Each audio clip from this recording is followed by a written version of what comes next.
Greetings, vinyl community. I hope you're all doing well. I want to do a video today that's not about vinyl. It's about turntables, or more specifically, a very particular part of the turntable. It's no big surprise. It's right there in the description. But firstly, if you've seen my videos before, and if you have, bless you. But even if you haven't, you'll find out very quickly that I don't script anything. I press record right there. It's one take. What comes out, comes out. Why I'm telling you this is I'm hoping today I don't get too off point. I can kind of pull this all together into a cohesive conversation where I'm getting across what I want to get across and what made me want to make this video. And what made me want to make this video? Well, firstly, I'm not an audiophile. I don't consider myself an audiophile. I like to think I talk in terms that we all understand. My stereo setup, which you'll see in an upcoming video, is definitely not beginner, not intermediate, not audiophiles, floating there somewhere in the middle. But I always thought I could be getting more out of my system. And that's half the fun of vinyl and having a stereo setup, is you're always wanting to achieve something better, go to the next level. But much like you, I'm on a budget. I don't have thousands of dollars to throw at cables and phono boxes and tens of thousands of dollars on speakers, which led me to go down a rabbit hole on the internet looking for little affordable tweaks you can make to your stereo system. And what we're talking about today is no big surprise. It's in the description, like I said. We're talking about vinyl mats or platter mats. And I started reading about those. And like anything to do with audio or records or turntables or cartridges, everyone has an opinion. And a lot of people swear by cork mats. A lot of people swear by deer leather mats. A lot of people swear by felt mats, and felt mats was what I was using. Well, actually, what I was using originally, obviously, is this big, thick rubber mat that came with my Marantz 6200. And then I added a felt mat just because it was familiar. It was something that I use in clubs when I DJ. It's always there in your Technics 1200, but they're not made for high audio quality. They have a purpose behind why they're a felt mat. So like I said, I started reading about acrylic mats, in addition to cork mats and deer leather mats and other mats. But like I said, what I stumbled across and what I kind of was fixated on was acrylic mats. And I'm a skeptic at the best of times. And I'm well aware that you can convince your ears of anything. So I went into this very skeptical, but that's the kind of the rabbit hole I decided to run down, was acrylic mats. And I read a lot of pros and a lot of cons, but a lot more pros than cons. And what I read about the pros kind of spoke to me regarding what I wasn't getting out of my sound system. My system was sounding a bit muddy, not as crisp, not as punchy as I wanted it to be. So acrylic mats, they're very affordable.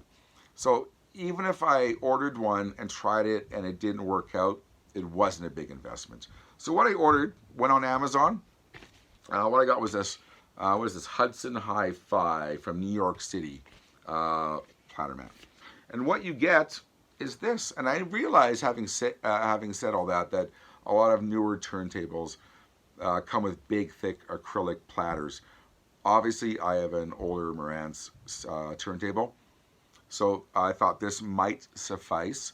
There it is there. Nice neon green that glows in the dark. That's what I got for 20 bucks from Amazon. And I followed the advice of a lot of people online who, I guess a lot of mistakes people make when they order these things is that they put them on top. I'll demonstrate. They have this on their turntable and they put this on top. The best result, people said, and I can attest to, is you take the rubber platter off and you put this right onto the metal platter itself. So that's what I got for 20 bucks. Pretty looking, isn't it? And like I said, I'm a skeptic at heart. I went into it not expecting a damn thing, and if I wasn't achieving a measurable difference, I wouldn't be spending the time to make this video. And I'm not trying to convince you of anything. I'm just giving you little tips for people who watch my videos, things that I find have worked for me. I've been using this now for about 4 weeks, and the difference is very measurable for a $20 investment. It didn't cost me $300 for a phono box. It didn't cost me a couple $1,000s in cables. It cost me $20. And I've been using it for 4 weeks. I've been using it on just kind of bog standard vinyl. But I've been testing a lot on audiophile vinyl. And I did A-B comparisons because I got nothing else to do. But for instance, I just played this one, the half-speed audiophile version of Born to Run. And I played it with the rubber mat on and the acrylic mat. And I've been doing, like I said, A-B comparisons. The difference to my ears, like I said, everyone's ears are different. This is just my opinion. I don't want to enter into any arguments with anyone. The difference is incredible for $20. It took away a lot of the muddy sound I was getting. It added a lot more punch. Things are a lot more crisp. And like I said, I don't want to get too technical. I want to kind of speak on levels that everyone understands.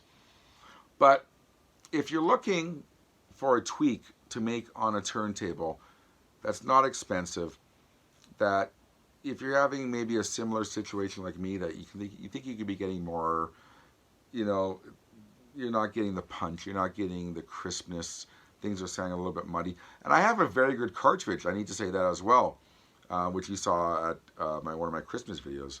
And I hate pronouncing it, Nagato MP110. Very good cartridge. But like I said, I added one of these suckers 4 weeks ago. And I swear, for $20, it might have been the best investment I've made in a long time. It comes with a little indentation for the label, so everything sits flat.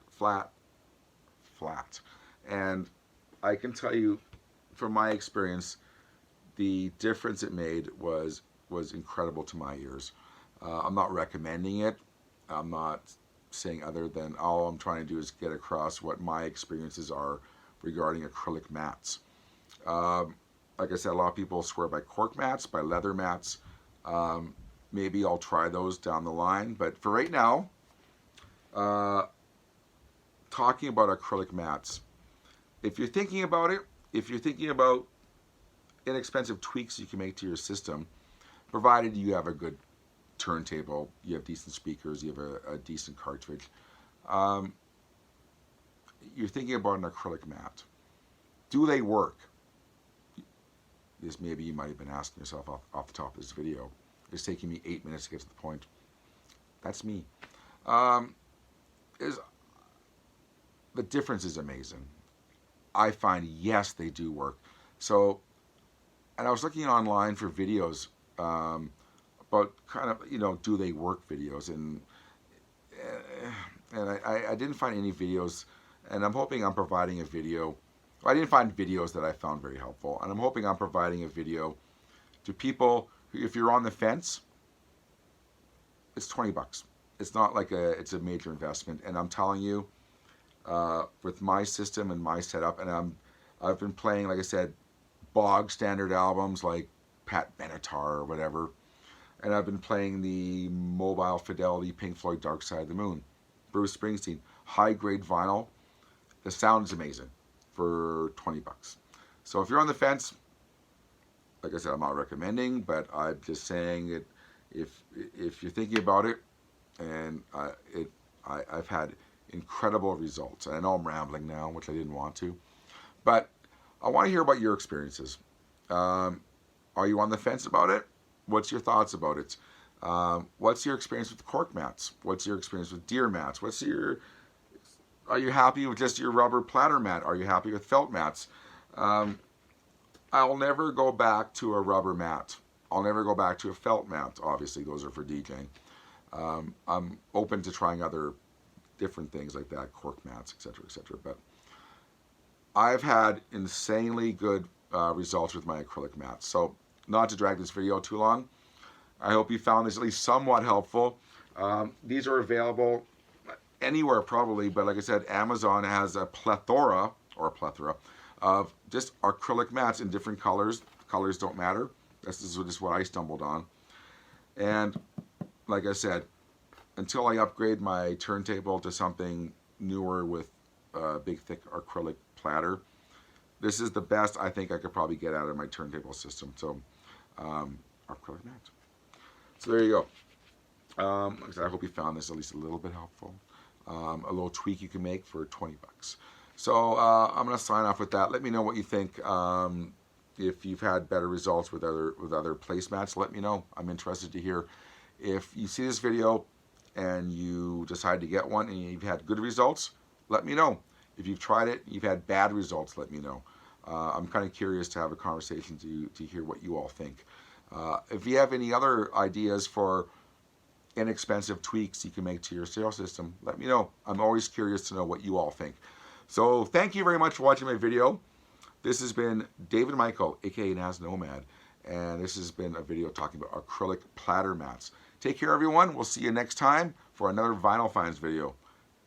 Peace.